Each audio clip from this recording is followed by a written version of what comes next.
Oral questions, questions orales, l'honorable député. The honourable member for Mégantic-L'Érable. Madame la Présidente, un employé. Madam Speaker, an employee who deliberately hides facts from his employer that costs the company thousands of dollars would be fired immediately. So what are we to make of an environment minister who hid from Canadians the real cost of his carbon tax, $30 billion? That's nearly $2,000 per family per year.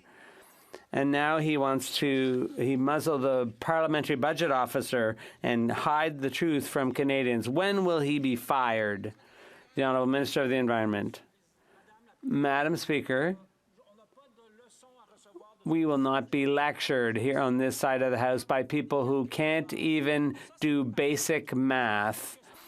This is the party that a few weeks ago, they're not talking about it anymore, but they were saying that if we gave people a break on gas tax, Albertans would save, for example, $1,000. It didn't add up. So let's try with astronomy instead of math. To save $1,000 by scrapping the gas tax this summer, you could go 10% of the distance from Earth to the moon.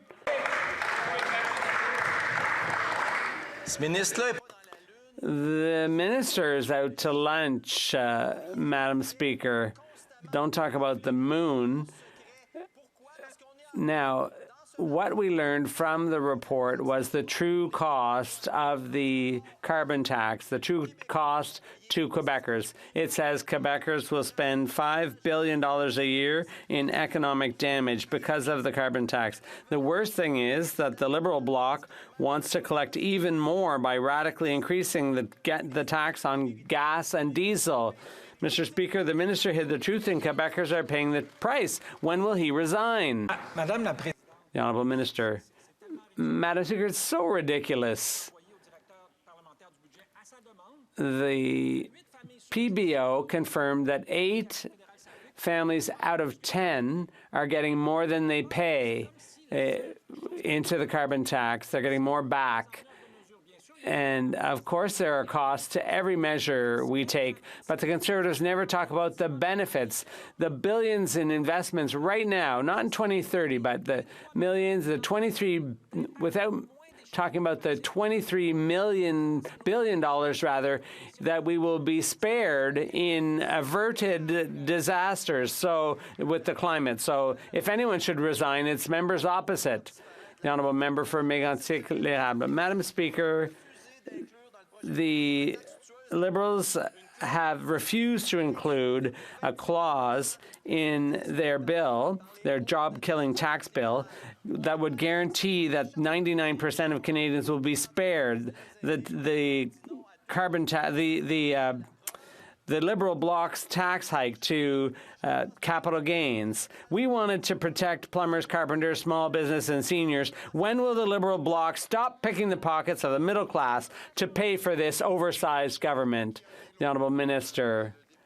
Well, the member gave us quite a word salad there. What Quebecers know, what they understand, is that tax fairness is what matters. And what we're doing is sparing all those who have a paycheck that will not affect you.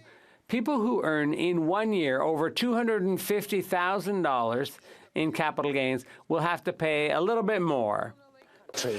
After 9 years of this NDP Liberal government, the truth is out about their punishing carbon tax. A partial government report leaked by the Liberals to the marketing arm of the Liberal Party of Canada, the CBC, revealed that when factoring for inflation, the Liberal carbon tax will leave a $30 billion hole in our economic activity. The carbon tax will cost every Canadian household almost $2,000. The Liberals' activist environment minister tried to silence the parliamentary budget officer from exposing this report. This is unbelievable. The environment minister is not worth the cost. When will he resign? Honourable Parliamentary Secretary. Madam Speaker, the member opposite is fighting action against climate change at the very moment that houses in her own community are threatened by wildfires. We are trying to make sure that we save people's homes. We are protecting Canadian communities. She's busy letting the planet burn. The honourable member for Kelowna Lake Country. Well, Madam Speaker, that's absolutely ridiculous, and the Liberals have been hiding the truth from Canadians. Right at the Finance Committee, the Parliamentary Budget Officer said, quote, "We've been told explicitly not to disclose it and reference it." The Liberals have been trying to muzzle the Parliamentary Budget Officer. And, the government is still holding much of this report from the public. The entire report must be released to expose the economic vandalism of the carbon tax. The Environment Minister is not worth the cost. Will he resign? The Honourable Leader of the Government in the House. Madam Speaker, that member sure represents a beautiful part of Canada. The last time I was there, you could almost choke on the forest fire smoke. People in Kelowna, people in the Okanagan expect action on climate change.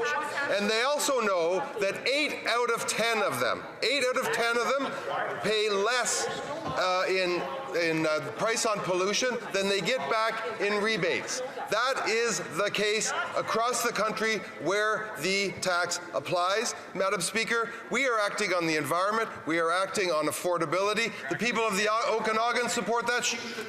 L'honorable député de Salaberry. The honourable member for Salaberry-sur-Roi. Madam Speaker, let's talk about foreign interference. One leader says it's no big deal. Another says it's very grave. Both want us to take their word for it, and we're no further ahead. The Minister of Public Safety said on Monday that he wouldn't breach secrecy because RCMP Deputy Commissioner Mark Flynn warned him he would face criminal charges. Does the government think that all elected officials who consulted the documents should face the same charges? And does the government think we're any further ahead today with elected officials who are treading a fine line with the law? The Honourable Minister. Madam Speaker, I'd like to thank the Bloc because yesterday we passed a bill at third reading, a very important bill when it comes to foreign interference. And that adds to a long list of solutions and initiatives this government has put in place to combat foreign interference. We know that all countries in the world have to deal with this challenge, and Canada is distinguishing itself with the series of steps we've taken to strengthen our institutions and to counter foreign interference. The honourable member for Salaberry-sur-Roi. Madam Speaker, there are two opposing versions. The Pollyanna, move along, nothing to see here, and the alarmist, call 911. We don't know if one or both are telling the truth. We don't know if one or both have given in to the lure of the spotlight. This accomplishes nothing except to build mistrust. And now, thanks to them, when the Hague Commission tables its report, there's a risk that one of the two camps, the Pollyannas or the alarmists, will question the Commission's findings. Is it too much to ask that elected officials be responsible, abide by the law, and let the judge do her work? The Honourable Minister. Of course, we want to allow Justice Hague to do her job, and that's why the House leaders have negotiated a very clear and broad mandate for that commission. We greatly appreciate Justice Hague's work. And meanwhile, I don't know whether the Bloc leader has stepped forward to consult these documents, which are confidential. The NDP leader did, the Green leader did. Member for Edmonton Strathcona. Madam Speaker, in Edmonton, it's becoming increasingly hard to find an affordable place to live. Rents are up 20% since last year, and there simply isn't enough affordable housing. The Conservatives think building luxury condos will fix the problem, which is another example of them wanting to give money to their rich friends.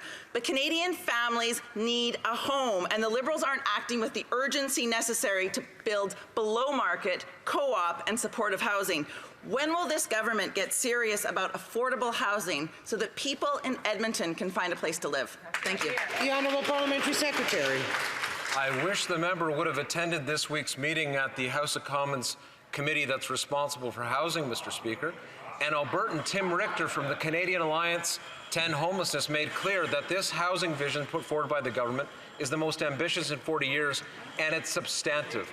It's justified. There is proof points in everything we put forward, including co-op housing that she mentions. In fact, just a few days ago, the largest investment we've seen for co-op housing in the past 30 years. She talks about supportive housing. We've supplemented that in the most recent budget. In her community, she's seen support. 71,000 people lifted off. The honourable member for Victoria. Madam Speaker, as Canadians choke on smoke and flee from wildfires, Canada's biggest banks are handing out even more money to oil and gas companies. Under the Liberals, Canadian banks have become some of the biggest financiers of fossil fuels in the world. And the Conservatives are happy to let these banks put profits over our planet. Canadians are struggling with the cost of living and the climate emergency, while the banks fuel both of these crises to get even richer. So why are the Liberals letting big banks off the hook? That's right. Honourable Minister of Environment and Climate Change. Thank you, Madam Speaker, and I thank my honourable colleague for her question, and I would agree with her. We think that banks should be doing more when it comes to fighting climate change and putting money where their mouth is, which is why the Office of the Superintendent for Financial Institutions is putting in place measures to ensure that banks and other financial institutions disclose their climate risks, and we've also committed and put in place measures to ensure that we put in place in Canada a taxonomy principle so that we ensure that investments that are made that are green will be green, Madam Speaker. Thank you. The honourable member for Calgary, Rocky Ridge. Madam Speaker, the Liberals promised to be the most open and transparent government in history and said data paid for by Canadians belongs to Canadians. Well, that promise is just a sick joke after 9 years of secrecy and cover-ups. Yesterday, Common Sense Conservatives forced the NDP Liberal government to release some of the data that they had been suppressing, which proves that the carbon tax costs every Canadian family nearly $2,000. The Environment Minister has misled Canadians. When will he resign? The Honourable Minister of Environment and Climate Change. Thank you, Madam Speaker. I think that the people who should resign are the people who have hundreds of times voted against providing Canadians with clean air, clean water, protecting the environment. Not tens of times, hundreds of times, Madam Speaker. If anyone should resign in this House, it is these people. 8 out of 10 Canadians are better off because of carbon pricing, where the federal program applies. We're helping Canadians. We're fighting climate change. They're doing none of that. The member for Calgary, Rocky Ridge. Well, Madam Speaker, this government only does the right thing when they get caught. They only disclose this information because Conservatives forced them to. This NDP government put a gag order on the Parliamentary Budget Officer because they didn't want Canadians to know the economic cost of the carbon tax. Per capita GDP is falling. The carbon tax makes life more expensive, proving that this Prime Minister is not worth the cost. The Environment Minister has misled Canadians by hiding the truth. When will he resign? Yes. Honourable Minister of Innovation. I think we've answered that question many times. The sloppy Conservatives, we know where they're going. They're against climate change. They've resigned on acting on behalf of Canadians. They've resigned on taking the best side of the Canadians. They've resigned on future generation, Madam Speaker. Think about that. They will not stand up to fight for our kids and our grandkids. Climate change is the issue of our time, Madam Speaker, and they've resigned from this issue. So it's laughable to hear them speak about resigning. 8 of 10 Canadians will be better off, Madam Speaker. We're going to fight for Canadians at every step of the way, and Canadians know that, and they see the games that the Conservatives are playing this morning. Honourable member for Sturgeon River Parkland. Well, Madam Speaker, let's test that hypothesis and call an election right now.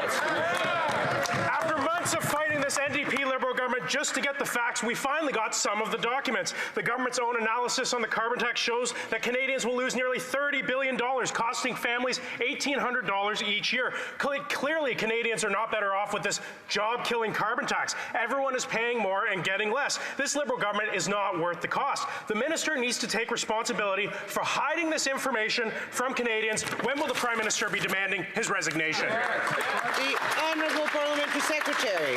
Madam Speaker, if the member opposite actually cares about the next generation, as we're looking into Father's Day, let's think about that.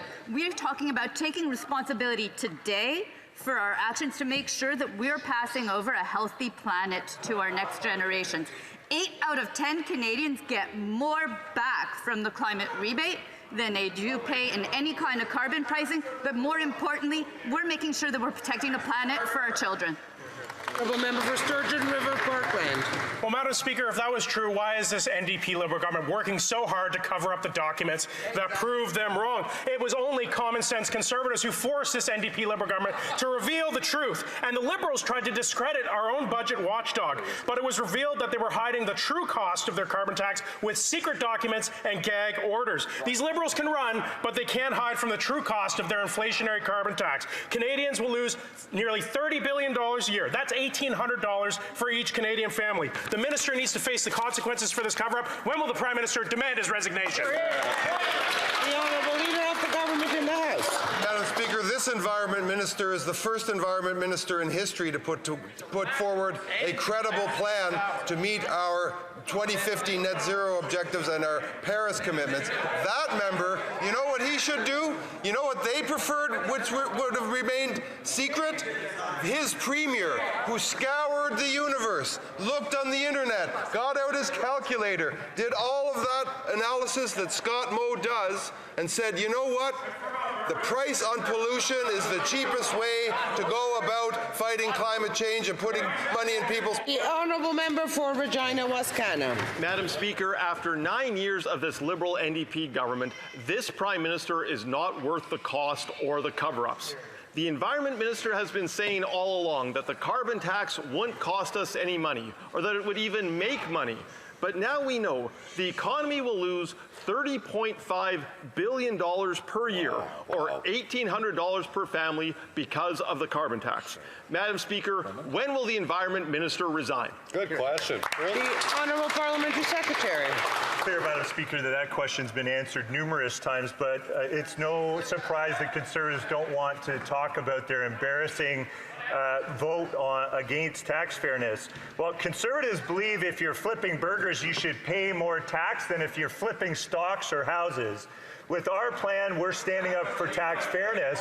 And let's just be clear, if you don't profit over $250,000 from an investment or the sale of an asset in a single year, you won't pay a cent more. If you make your hard-earned money on a paycheck, you won't pay a cent more. The Conservatives think hardworking Canadians pay tax on Honourable Member for Regina Wascana. Madam Speaker, when the Parliamentary Budget Officer asked the Minister's Department to provide its internal economic analysis of the carbon tax, the response included the following sentence: I request you to ensure that this information is used for your office's internal purposes only and is not published or further distributed. This is the gag order that the extremist Environment Minister placed on the Parliamentary Budget Officer, and this is why the Environment Minister must resign. That's right. When will he do it? That's good. The Honourable Parliamentary Secretary. Speaker, it's clear that Conservatives don't care about the future of the planet. They don't care about tax fairness. They don't care about investments that Canadians need and rely on. They believe that if you're flipping burgers, you should pay more tax than if you're flipping homes or flipping stocks to make a living. You know, under our plan for tax fairness, if you don't profit over $250,000 from an investment or the sale of a property, you won't pay a cent more. If you make your hard-earned income on a paycheck, you won't pay a cent more. That's 99.87% of the population that won't pay a cent more. We think that the wealthiest should... The Honourable Member for Repentigny. Yesterday at committee, the representatives of Canada's 5 big banks appeared: BMO, Scotiabank, CIBC, Royal Bank, and TD. They all rank in the top third of global oil and gas financiers. But it's hard to get an accurate picture of their investments because the other 3 parties in this place refuse to require them to disclose those investments. They all voted against the Bloc's amendment to C-69, which would have required mandatory disclosure of bank investments in fossil fuels. Why won't the government force the banks to be honest with the public about their oil agenda? The Honourable Minister of the Environment. Thank you, Madam Speaker. I'd like to thank my colleague for her question. She should know that the Office of the Superintendent of Financial Institutions monitors all of this, and companies do disclose their investments in fossil fuels and the risk to the climate, and so that's already being done. The honourable member for Repentigny. I'd like to know whether that's optional or not. But anyway, these three parties are willfully blind to the financing of fossil fuels. Last year alone, the big five Canadian banks invested $142 billion. Scotiabank's CEO spoke for all five of them when he said, we have to abandon emissions reductions at all costs. Bankers and oil companies share the same rhetoric and the same goal, to get rich off pollution. We want to force the banks to disclose their dirty oil assets. The other three parties want them to invest in secrecy. Why? The Honourable Minister. With all due respect, I have to correct the member because it's not optional. It's a requirement with OSFI that's imposed on all financial institutions, not just the big banks. The entire financial industry has a requirement to disclose to the Superintendent of Financial Institutions. So that is, we have a duty and we're fulfilling it. $1 billion, Madam Speaker. That's the true cost to Canadian families from the Liberal NDP carbon tax that the Environment Minister tried so desperately to cover up. $1,800 cost to every household. It's no wonder the Environment Minister did his best to gag the Parliamentary Budget Officer and cover up the true cost of the carbon tax. Instead of sending a memo to the PBO demanding his silence, why doesn't the Environment Minister instead send a memo to the PMO with his resignation? The Honourable Parliamentary Secretary. Madam Speaker, that the Conservatives do not care about the future of our planet. They will not stand up for our children and our grandchildren. On this side of the House, we're advancing tax fairness for Canadians with our new capital gains regime. That means that if you're earning your paycheck or your hard-earned income on a paycheck, you won't pay a penny more. Unless you're earning over $250,000 a year from the sale of an asset or other, you're going to pay more. You won't pay more. And Conservatives believe if you're flipping burgers, you should pay more tax than if you're flipping stocks or homes. Honourable member for Edmonton West. The Liberal response to questions on more taxes is talking points adding more taxes. The Minister of the Environment interfered with the work of the Independent Parliamentary Budget Officer. He stood repeatedly in this House and misled Canadians that they would be better off financially with the carbon tax, all the while covering up the fact that the Liberal NDP carbon tax will cost Canadians more than $30 billion a year. Instead of working to increase the economic vandalism of the carbon tax, why doesn't the Environment Minister just do Canadians a favor and resign? The Honourable Minister of Innovation. Madam Speaker, what Canadians are seeing this morning, those who are here and at home, Conservatives just don't care, Madam Speaker. That's the bottom of all the questions we've heard this morning. Canadians understand that what we did in the last budget was about generational fairness, Madam Speaker. That is the core issue that Canadians want us to address. That's why, Madam Speaker, we may change the capital gain taxes, Madam Speaker, because we want to invest in the next generation. We want to invest in workers. We want to invest in seniors. We want to invest in our future. But here you go again. The Conservative voted against that fairness, Madam Speaker. The Honourable Member for Calgary-Shepherd. The NDP Liberal government misled Canadians by claiming they'd be better off with a carbon tax scam. Turns out that the Environment Minister's own carbon tax data shows that it will cost families nearly $2,000 more after the higher costs on groceries, home heating, and gas. That's $30 billion in economic vandalism per year. Now, Conservatives have forced the release of all the carbon tax cover-up documents. So, will the radical Environment Minister finally climb down from his tower and resign? The Honourable Minister of Labour. Let me repeat the numbers because the numbers bear repeating. $1,800 a year for a family of four in Alberta, $1,200 a year in Manitoba, $1,120 in Ontario, $1,504 in Saskatchewan, $760 a year in New Brunswick, $824 a year in Nova Scotia, $880 a year in PEI, and $1,192 for family of four in Newfoundland and Labrador. That is cold, hard cash, and they would know that if they bothered to check their own bank accounts. Thank you very much, Madam. The Honourable Member for Chatham-Kent-Leamington. How many times have the Liberals falsely stated, even today, that 8 out of 10 Canadians get more back than they pay? I guess they figure if they say something often enough, people will start to believe it. But Canadians know because their pocketbooks tell them so. Conservatives have forced the end of the carbon tax cover-up, and now the Public Budget Watchdog's report confirms that Canadian families pay nearly $2,000 more in carbon tax per year. And they also knew that it cost our economy $30 billion per year in economic activity lost. When will this Environment Minister resign for his... The Honourable Leader of the Government in the House. You know, Madam Speaker, Chatham-Kent-Leamington, a lot of great farmers in Chatham-Kent-Leamington. It's shameful that the Leader of the Conservatives, who's never seen the top of a combine or a hay baler, he hides behind farmers and workers to justify his opposition to our plan on tax fairness. We are increasing the capital gains sheltering for... I'm going to interrupt the Honourable Leader of the Government. We have order, or the Honourable... or there will be questions taken away. Order! The Honourable Leader of the Government in the House. From the top? So it's shameful, Mr. Speaker. The leader of the Madam Speaker, the Leader of the Conservatives has never been seen on a hay baler. He's opposing our program to give tax fairness to farmers. We are increasing the capital gains sheltering for farmers by boosting the lifetime exception for qualified farming properties to $1.25 million per owner. That member over there should be standing up and celebrating tax fairness for farmers, Madam Speaker. The Honourable Member for Port Moody Coquitlam. The federal government's very own Public Service Pension Investment Board partnered up with a rich real estate CEO to invest in 71, 75, and 79 Thorncliffe Park Drive. Now they're hiking rents and evicting people, and the Liberals are letting them get away with it.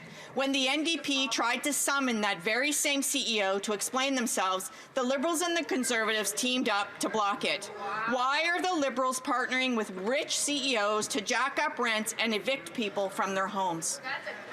The Honourable Parliamentary Secretary. Madam Speaker, the member knows very well, because she put in an order paper question not too long ago, that this matter, and she keeps on raising the company Starlight, did not have any relations with CMHC. So we can take up that matter at committee, but more substantively on the issue of housing. This government is the first in Canadian history to put forward measures to protect renters. In fact, to attach conditionality to infrastructure funding.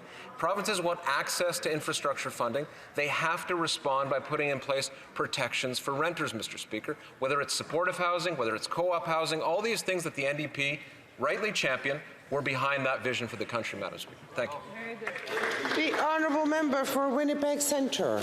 Madam Speaker, Jordan's Principle is supposed to uphold equity in health services for Indigenous children and youth, and yet multiple organizations in Winnipeg Centre are going without funding. Begawin Incorporated is owed almost $600,000, while Spirit Horse is owed almost $400,000, and staff are going without pay. The minister would not work without pay, so why should Indigenous organizations? When will the Liberals uphold Jordan's Principle and ensure Indigenous organizations are paid what they owed? Honourable Parliamentary Secretary. Can I thank my other colleague for that very important question. For generations, First Nations families and people have suffered tremendously through discriminatory and systemically racist child welfare practices. One of the first things we did as a government was to implement Jordan's Principle in 2016 to ensure First Nations children can access the care they need when they need it. Last year, we also reached a milestone compensation agreement co-developed with First Nation partners. We're actively working with partners on strategies and best practices to speed up approvals and reduce administrative burdens faced by service providers. I'll work with the member to make sure that this issue is dealt with. Thank you. The Honourable Member for Bonavista Burren Trinity. Madam Speaker, for far too long, successive governments have failed to fund and protect affordable housing across Canada. But our government is changing that. Last week, we made an historic $1.5 billion investment in the new Cooperative Housing Development Program, the largest investment in co-op housing this country has seen in 30 years. Can the Parliamentary Secretary for the Housing, Infrastructure and Communities please share with Canadians how the Co-op Housing Development Program is going to create a new generation of cooperative housing across Canada? Parliamentary Secretary. Madam Speaker, as a former mayor, our colleague understands very well the place of co-op housing in communities large and small. 250,000 Canadians live in co-ops, Madam Speaker. It's an affordable option. These are nonprofits, of course, that come in various types, large apartments, townhouse complexes. They vary, but they provide a sense of community fundamentally to the people that live there. The Leader of the Opposition insulted those 250,000 Canadians by calling it Soviet-style housing, Madam Speaker. Soviet-style housing. He styles himself as some sort of student of history. He should read his history. He should come up with a housing plan that actually makes sense. They have no vision because they don't care. A member for South Shore St. Margaret's. Last night, the Auditor General revealed that the Prime Minister's hand-picked Liberal cronies running the billion-dollar Green Slush Fund gave companies they owned not $76 million that was revealed last week, but actually $319 million of taxpayer money. This is on top of the Auditor General's findings that $59 million was spent on ineligible projects by these Liberal robbers. That's almost $400 million of taxpayer money that these Liberals took to enrich themselves. So when will these Liberals get the money back? The Honourable Minister. Madam Speaker, here are the sleepy Conservatives again, Madam Speaker. We have said it time and time again. We investigated what happened at STDC, Madam Speaker. We made sure that the chair and the CEO have resigned. We launched an investigation. We suspended the fund to the organization. We supported the Auditor General report. And now we have provided a new governance mechanisms to make sure, Madam Speaker, that we can support the small and medium-sized business in this country which are fighting climate change. When would the Conservative will get on board and support our actions? The Honourable Member for South Shore St. Margaret's. This Liberal minister was sleeping at the switch as he sat idly by for 5 years and did absolutely nothing as Liberals stole $400 million of taxpayer money. It took a Conservative motion in this House passed to send documents for these corrupt Liberals to the RCMP with the vote against from the Liberals. The Liberal hacks broke 2 laws, and their lobbyists, the Minister of Environment, joined the Minister of Industry in the getaway car as they funneled $400 million to themselves. So when will the Liberals demand the return of the $400 million stolen by the Prime Minister's personal The Honourable Minister of Innovation. Madam Speaker, I'm happy. I know it's Friday, so let's wake up the Conservatives. They've been sleeping, Madam Speaker. I launched the investigation when they were sleeping, Madam Speaker. They were sleeping. It's Friday, but here we go. We started the investigation. We made sure that people would come back and have a new governance model. We made sure we would support our small and medium-sized business. We know they're against climate change, but now we learned they're against small and medium-sized business, Madam Speaker. Can you imagine that? They're against small and medium-sized businesses. We're going to fight for Canadians at every step of the way, restore governance, and fight climate change. The Honourable Member for St. Albert, Edmonton. Madam Speaker, yesterday the Auditor General confirmed that a staggering $400 million taxpayers' dollars improperly went out the door at the Liberals' Green Slush Fund. Board members illegally funneled $319 million into their own companies. Meanwhile, the current and former minister turned a blind eye to corruption on a level that makes the sponsorship scandal look small. So now that the corruption has been exposed, what specific steps is the minister taking to get taxpayers a refund? Honourable Minister. Here we go again, Madam Speaker. Another one just wake up, Madam Speaker, and ask a question about something that we have dealt with, Madam Speaker. Canadians want governance. That's what we did. They want to make sure we get to the bottom of things. That's what we did. They want to make sure we restore funding to small and medium-sized businesses so we can fight climate change together, Madam Speaker. I don't mind the sleepy Conservative asking me questions because you know what? I will always fight for Canadians. I will always fight for small business, and we will fight against climate change, Madam Speaker. Honorable député de Louis-Saint-Laurent. The Honourable Member for Louis-Saint-Laurent. Well, we will not be taking lessons from this minister. He's been sleeping at the switch for 5 years when there was a serious situation going on with Sustainable Development and Technology Canada. And yesterday, we learned that the AG tabled a report that said that these Liberals have been siphoning off money into their own buddies' pockets. When will the minister finally wake up?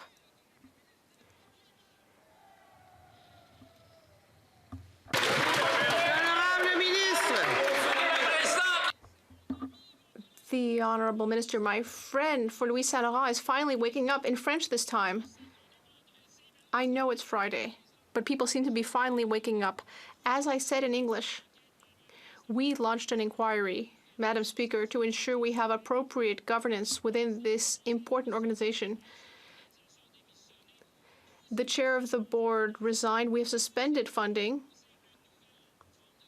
We have proposed a new kind of governance, and on this side of the House, we will always fight for small and medium businesses. We will fight climate change.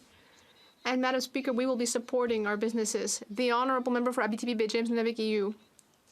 Madam Speaker, all of our regions deserve support in fighting fire.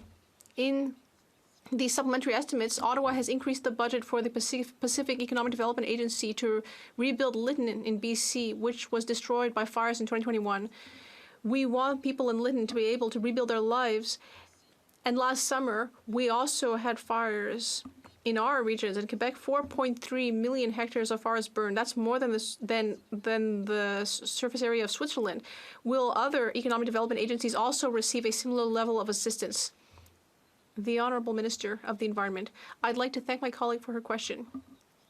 As she probably saw in the budget, we have once again invested additional sums this year in the budget to help us face fire. By the end of the year, we will have trained 1,000 firefighters throughout the country. We are working with our partners in the provinces and territories. We're working with the international community to ensure that we will do as much as possible to face wildfire. And preparing for fire also means fighting climate change, which is something that the Conservatives don't seem to understand. The Honourable Member, well, my riding, Abitibi-Baie James Nunavik EU, was the riding that was the most affected by these fires, with more than 1 million hectares that went up in smoke. We all remember how courageous people were. They fought to save their municipalities and homes. And so we feel a great deal of empathy for people from Lytton, because we know the horrible things they experienced. We're simply asking for fair treatment here. Will a similar amount be given to the other economic development agencies, given that these regions were also affected by the 2023 fire season? The Honourable Minister of the Environment. Madam Speaker, not only we have invested additional amounts in the budget to increase our capacity to face fire, but also last year we created the first climate change adaptation plan in the history of the country. The first one. We worked with all of the provincial and territorial governments. We're working with municipalities and Indigenous communities. We're bringing in measures to help our communities to better prepare for climate change. Member for Leeds, Grenville, Thousand Islands, Rideau Lakes. In a cabinet of serial lawbreakers, the minister from Edmonton is showing that after 9 years of this NDP Liberal government that this Prime Minister isn't worth the corruption. This is the minister who's been cashing checks from a lobbying firm that's lobbying his own government. And Global News revealed text messages that show a Randy involved in a $500,000 fraud case is at the minister's company. So it's a really simple question, and we haven't been able to get an answer. Maybe the government House leader can tell us today. Why won't they tell us what Randy's last name is? Honourable Leader of the Government in the House.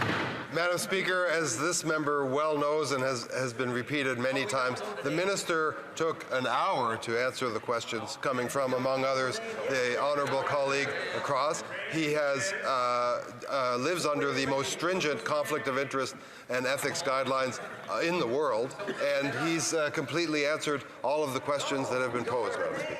Member for Leeds, Grenville, Thousand Islands, Rideau Lakes. Well, just like the hour we've spent not getting answers from these Liberals, we didn't get any answers from the minister when he was at committee. Just like Conservatives ordered the minister to produce his phone records, and he didn't do that, and now the committee has sent for those same records again. Liberals blocked the summons of the other Randy for coming to committee. Conservatives have now ordered the minister from Edmonton's two business partners to appear at committee in this case of a $500,000 fraud and another Randy. So the question is very simple. We'll see if the government House leader can answer it. Is the other Randy at Sunnyvale having a cheeseburger picnic, or is he in cabinet with this Prime? Honourable Leader of the Government in the House. You know, Madam Speaker, in an age of climate change, in an age of ensuring tax fairness, in an age of a number of major issues facing the country that we continue to work on, it is amazing to me every time this minister gets up and asks a question that has been asked dozens of times in this chamber, answered dozens of times in this chamber and in committee. The minister has responded to all of that, Madam Speaker. Member for Langley, Eldergrove. After 9 years of these incompetent Liberals, 9 out of 10 middle-class Canadians are paying more in tax despite promises that only the ultra-rich will pay. Well, a lot of Canadians are surprised to hear that they are now part of the ultra-rich, like Karen, a retailer who bought her own commercial strata unit to save for her retirement. But now the Liberals are imposing another capital gain tax on her retirement nest egg. How is this fair to retailers, to entrepreneurs like Karen who just want to work hard, make a good living, and save for their retirement? Great question. The Honourable Parliamentary Secretary. Thank you, Madam Speaker. Let's review the Conservatives' record. In 2015, when our government proposed to raise taxes on the 1% and cut it for everyone else, the Conservatives voted against. When our government implemented carbon pricing that put more money in 8 out of 10 families' pockets, ensuring everyone but the wealthiest were better off, the Conservatives voted against. And when our government asked those who profit over $250,000 per year to contribute more, just a little bit more, the Conservative leader and his party votes against. Let's just be honest with Canadians, Mr. Speaker. Fairness is just not a Conservative value. Member for Coquitlam, Port Coquitlam.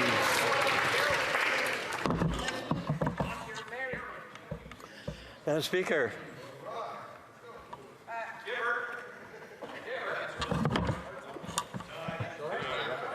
supportive housing projects across Canada are critical to people's well-being. They provide people a safe place to live and to access many services. Having a place to call home is also critical for the path to recovery for people struggling with substance use. Investing in supportive housing is therefore key to addressing the overdose crisis. Under a Conservative government, we would see cuts to supportive housing. Can the Minister of Mental Health and Addictions tell the House about investments our government is making in supportive housing?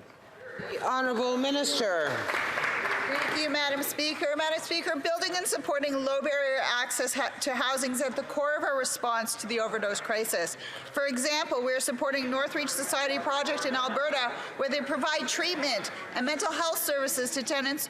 Or I could add the Neighbourhood Group Community Services Project in Toronto so that they can train tenants in overdose prevention and response services. Madam Speaker, we are investing in projects like this across the country to support the most vulnerable among us. And we are steadfast in that commitment to support housing solutions that respond to the needs. The Honourable Member for Pitt Meadows, Maple Ridge. Madam Speaker, after 9 years of this Prime Minister, Canada is going through the worst decline in living standards in 40 years. I recently spoke to a local mortgage broker. He told me that since the budget was announced, a dozen doctors have contacted him about closing their practices and moving to the United States.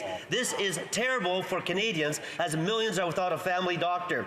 Can't this reckless NDP Liberal government recognize that their excessive taxation is driving out healthcare professionals from our country? Great question. The Honourable Parliamentary Secretary. Well, thank you very much, Speaker. One thing is absolutely clear, is that the Conservatives do not care. They do not care about Canadians. What they want to make sure is that they keep giving tax breaks to the ultra wealthy in this country. At the same time, cut programs for Canadians that Canadians rely on. What is clear today is that the Conservatives will cut the Canadian Dental Care Program that is right now serving 200,000 seniors across this country with oral health care. What they will cut is the Farmer Care Program, so if a woman doesn't get contraception. Honourable Member for Lanark, Frontenac, Kingston. Madam Speaker, Health Canada's Priority Review Status Program exists to allow the expedited review of new, potentially life-saving therapies. Qualifying drug submissions are able to seek approval for therapeutic use in advance of other less urgent therapies. Health Canada's posted time frame for this expedited process is a target of 180 calendar days. So, how often is Health Canada meeting this target? And how often has this target been missed in each of the years since the Priority Review Program was established? Great question. Honourable Minister, Parliamentary Secretary. Speaker, I want to thank the member opposite again for asking a really important question. I know he's asked similar questions before. As I said earlier in this House, our focus is to make sure that we do approve medications through Health Canada, but do so in a manner that maintains the safety of medications for Canadians. We cannot afford to ever take shortcuts that could help jeopardize the lives of Canadians. Of course, through the pandemic, we learned a lot of lessons. We are looking at ways to improve the approval process, and we'll continue to work on that. For Lanark Frontenac Kingston. The Housing Minister this time, Madam Speaker. Carleton Place in my riding has been Canada's fastest growing municipality for the past 4 years. So when the town was given $0 from the Housing Accelerator Fund, I wondered why. It turns out there's a pattern here. Of the $1.5 billion awarded to Ontario under the fund, 97% went to cities and towns in which Liberals hold seats. Now, there are some non-Liberal seats in those cities and towns, but even when this is taken into account, there is a clear pattern. Liberal-held areas receive several times as much funding per capita as areas held by MPs from other parties. Why is this so? Really good question. Great question. The Honourable Parliamentary Secretary. 179 agreements signed by this federal government to incent zoning changes at the municipal level that will lead to more missing middle housing. That includes row houses, mid-rise apartments, Madam Speaker, fourplexes that they're scared of for some reason. They're against that entire vision. Triplexes, duplexes. This is the vision that this government's put forward, to see more homes built, in particular for young people so they can have a future. That includes in communities large and small. In fact, just recently I had meetings with mayors from southwestern Ontario rural communities who are excited about the $400 million top-up to the Housing Accelerator Fund that member and that party oppose. The Honourable Member for Yukon. Madam Speaker, nature is core to Canada's national identity. From our oceans to the St. Elias Mountains to the St. Lawrence River, Canadians take pride in the beauty of our nature, which is also the foundation of our shared well-being and economy. I'm proud that Canada is remaining a competitive world leader as the global community transitions to a nature-positive net zero economy. Our government launched the largest nature conservation campaign in Canadian history and funded the establishment of 3 new national parks in this year's budget. Can the Minister of Environment and Climate Change provide this House with an update on our nature agenda? The Honourable Minister of Environment and Climate Change. Thank you, Madam Speaker, and I thank my honourable colleague for his question. In fact, yesterday we took a major step towards launching Canada's 2030 Nature Strategy and introducing the Nature Accountability Bill in this House, Madam Speaker. Canada is the second country in the world to do so. That bill will hold our government and future governments accountable to make progress on our ambitious nature protection goal. The bill and the strategy provides a coordinated approach to halt and reverse biodiversity loss and help protect nature for future generations and ensure we reach our goal of protecting at least 30% of our lands, waters, and ice by 2030. Thank you, Madam Speaker. The Honourable Member for Nanaimo, Lady Smith. Madam Speaker, rent in Nanaimo has been increasing at record rates, up more than 8% from just last year. The Liberals are failing to deliver the affordable homes families need. Meanwhile, the Conservatives want to leave housing up to luxury condo developers who are jacking up prices. Neither option will bring down housing costs in Nanaimo, Ladysmith, and across Canada. Why have the Liberals spent 9 years following in the footsteps of the corporate Conservatives by putting rich developers first? That's right. Honourable Parliamentary Secretary. What builders in her community and throughout the country, Madam Speaker, require are incentives. And we've put forward incentives that lead to more building, in particular for apartments, lifting the GST on the construction of rental apartments for the middle class that the Conservatives oppose, Madam Speaker. When it comes to more home building, I just spoke about the Housing Accelerator Fund. We take a nonpartisan approach to that issue.